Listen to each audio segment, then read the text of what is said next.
sample should be evaluated again under the microscope.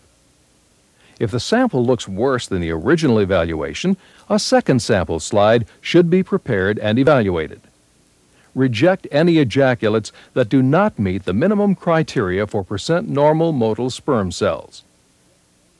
In larger laboratories, Minitube's PRISM computer program can control the peristaltic pump to add the extender by simply pressing the correct function key on the keyboard. PRISM can perform all sperm processing calculations and maintains accurate production, bore, and clinical data in relational databases. Barcodes can be used to positively identify bore identification. It is imperative that the extender and semen be at the same temperature when mixed, and that the extender be added slowly to the semen. Adding extender that is more than 1 degree Celsius different than the semen may cause temperature shock, which could reduce fertility. Digital, infrared, or mercury thermometers can be used to verify temperatures. The importance of extending and cooling semen as quickly as possible after collection cannot be overstated. Ejaculate should be extended and cooling begun as soon as possible after collection, and certainly after not more than 20 to 30 minutes. Holding semen longer than this, whether extended or not, can result in a reduction in semen quality and fertility. This effect may not be apparent as a reduction in motility. 2 or more ejaculates can be pooled immediately after extending. If 1 or more extended ejaculates must be held for pooling while additional bores are collected, keep them in the water bath to maintain their temperature. After adding all extended ejaculates to a pool, the quality should be assessed microscopically. Extender dyes can be used to color the extender. This might be done, for example, to identify specific genetic lines or to identify the day of collection. Only dyes that are pre-tested for their non-toxic effects on sperm cells should be used. The dye can be added just after the semen is extended or after pooling. The dye can be added first to a small amount of extender. Then the extender is colored using this diluted dye sample. Be certain that the extender with the dye and the semen are the same temperature prior to mixing. The evaluation of the extended semen should be performed after the dye is added. Minitube now has available colored semen tubes. These provide a convenient method to color-code doses of semen without the additional labor required to add extender dyes. Semen packaging. In smaller labs, bottles or tubes can be filled with Minitube's U.S. bag with spout. During semen collection, the gel is filtered by the built-in filter. After removal of the filter, the lower portion of the bag is used for further processing. Then, after addition of the extender, the bag is cut along the lower lines to result in a dispensing spout. In larger labs, a commercial dispensing unit is used to fill semen tubes.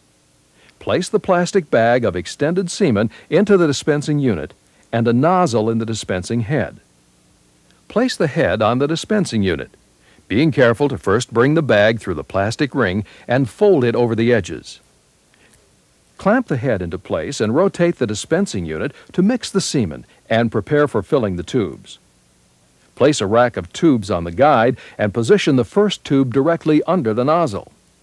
Fill each tube to the desired level and slide the rack into the sealing unit. This unit will seal 6 tubes in about 15 seconds. A flow-through cylinder is also available for continuous dispensing of larger pools. When more automation is required, the computerized Minitube Mini BSP can be used. This machine automatically fills, seals, and labels semen tubes at a rate of 600 to 1,000 tubes per hour.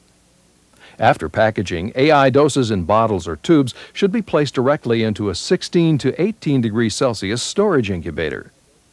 The incubator should have adequate capacity and air circulation in order that the semen is cooled to 16 to 18 degrees Celsius in approximately 1.5 to 2 hours.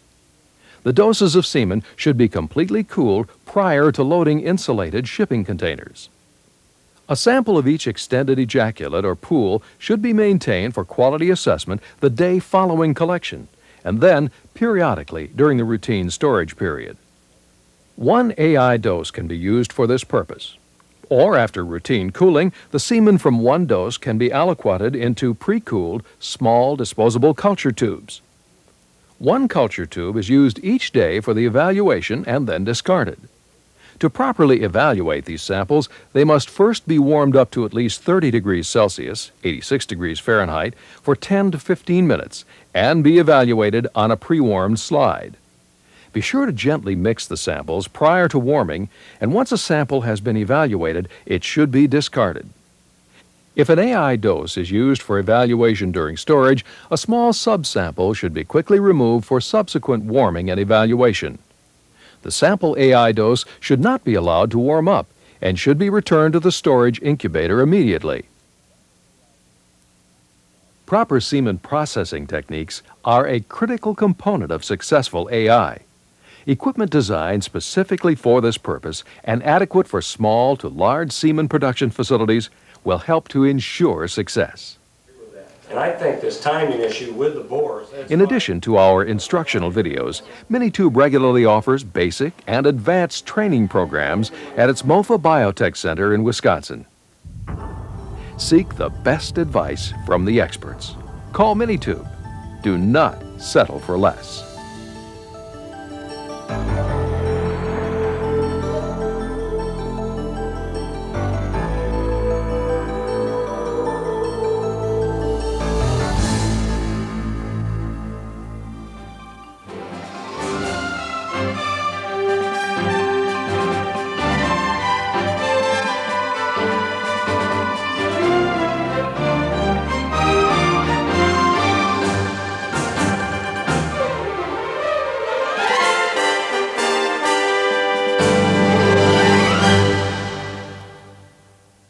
First, the lab technician will evaluate the volume and density of the semen. An analysis of the motility and morphology of the cells is done. Also, an analysis of the concentration must be made. These procedures are done using a microscope and spectrophotometry, or a hemocytometer. A simple monocular or binocular microscope can be used for routine evaluation of basic motility and morphology.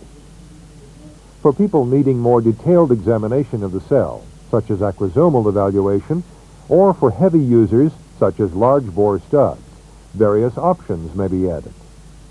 These options may include phase contrast, a heated stage, or a trinocular eyepiece with camera and monitor. The IMV microreader uses the latest in spectrophotometry to determine the cell concentration. It is an easy, economical, and accurate instrument for use in your lab.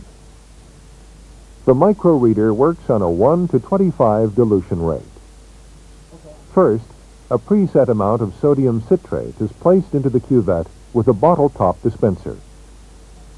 Second, the semen sample is drawn from the collection vessel with the micropipetter, and the excess is wiped from the outside of the pipetter tip. Third, the sample is added into the cuvette and thoroughly mixed with the sodium citrate. Next, the cuvette is inserted into the microreader chamber, and the optical density reading is displayed. After the technician gets the reading from the unit, the corresponding cell concentration is given from the accompanying chart.